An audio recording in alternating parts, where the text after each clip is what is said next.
কক্সবাজারে আসবো আর পালংকির স্পেশাল যে জাফরানি জিলাপি আছে এটা খাবো না, তা কিভাবে হয়? তো এটার জন্যই চলে গেলাম পালংকির যে নতুন ব্রাঞ্চটা আছে, নতুন না পুরনো I really don't know, but dolphin মোড়ের পাশে যে পালংকি আছে একটা, এটা আমি জানতামই না। তো for the very first time এই পালংকিতে আমার আসা।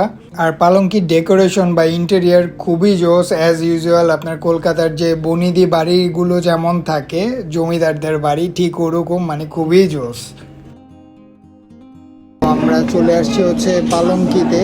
এটা আপনার ডলফিন মোড় থেকে কিছু দূর আগে। বেসিক্যালি আমি এর আগে সবসময় হচ্ছে ইনানির যেটা আছে ওই জায়গাটায় যেতাম, এটা হচ্ছে আজকে প্রথম আসছি। তো অ্যাজ ইউজুয়াল যে জিলাপিটা আছে ওইটা অর্ডার করছি, আর হচ্ছে তাদের যে চপটা ওইটাও বেশ মজা আছে, ওইটা অর্ডার করছি। তো লেটস সি। তো চলে আসলো আমাদের জাফরানি জিলাপি আর হচ্ছে চিকেন চপটা। তো দেখতে পাচ্ছেন 2 পিস চিকেন চপ আর এখানে 6 পিস হচ্ছে জিলাপি দিয়েছিল। আর প্রাইসের কথা যদি বলি, জিলাপিটার প্রাইস ছিল হচ্ছে 220 টাকা, আর এই চিকেন চপটার প্রাইস ছিল হচ্ছে 180 টাকা। 180 টাকা হিসেবে এই চিকেন চপটা কোনোভাবে কাম্য না। মানে ছোট্ট 1 পিস চিকেন ছিল, ছোট মানে আপনার দাঁতের একটা, ছোট একটা দাঁতের সাইজের একটা চিকেন ছিল।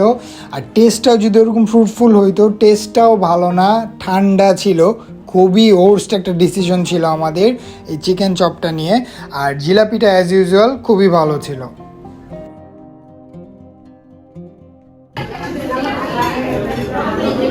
No one can beat পালংকের jalebi, সেরা। এবার আমার চিকেন চপের অভিজ্ঞতাটা খুবই বাজে ছিল।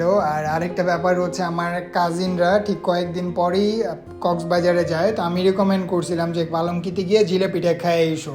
তো ওরা জিলাপি বাদে অন্যান্য ফুড ওরা ট্রাই করছিল, সবগুলাই বলে ওটস ছিল উইদাউট জিলাপি। সো ডেকোরেশন আর জিলাপি নিয়ে হ্যাঁ আপনি ভালো একটা রেটিংস দিতে পারেন, but I don't know why পালংকির এখন খাবারগুলো এরকম মান এরকম হয়ে গেল কেন। So that's it. If you like the video don't forget to subscribe the channel. এরকম আরও ভিডিও দেখতে অবশ্যই আমাদের সাথেই থাকবেন। সবাই ভালো থাকবেন এবং সুস্থ থাকবেন। দেখা হচ্ছে নেক্সট কোনো আরেকটি ব্লগে। টিল দেন, আল্লাহ হাফেজ।